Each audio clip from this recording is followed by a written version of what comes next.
Hello busy moms, వంట అయిందా? ఈరోజు మన రెసిపీ సూపర్ టేస్టీ బీరకాయ పల్లి చట్నీ.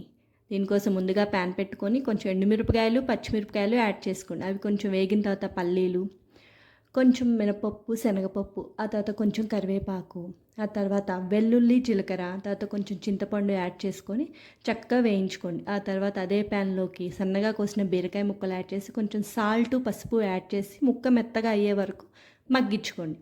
మీ దగ్గర రోలు ఉంటే ఓకే, లేకపోతే మిక్సీలో మిరపకాయలు పల్లీలను తీసుకొని మెత్తగా దంచుకోండి.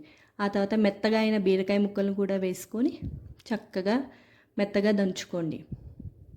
ఈ రెండింటిని మెత్తగా దంచిన తర్వాత పోపు కోసం ప్యాన్ పెట్టుకొని అందులో ఒక ఆయిల్ యాడ్ చేసుకొని పోపు గింజలు, కొంచెం కరివేపాకు, కొంచెం మెంతు పసుపు, కొంచెం ఇంగువ యాడ్ చేసుకొని ఈ మెత్తటి చట్నీ అందులో వేసుకొని పోపు కలిసే వరకు కలుపుకోండి.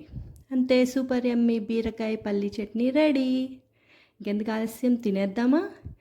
కొంచెం వేడివేడి అన్నంలోకి నెయ్యి వేసుకొని తింటే ఉంటుంది, సూపర్గా ఉంటుంది.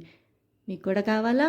అయితే సబ్స్క్రైబ్ చేయండి, లైక్ చేయండి, షేర్ చేయండి. Thanks for watching friends. Bye bye.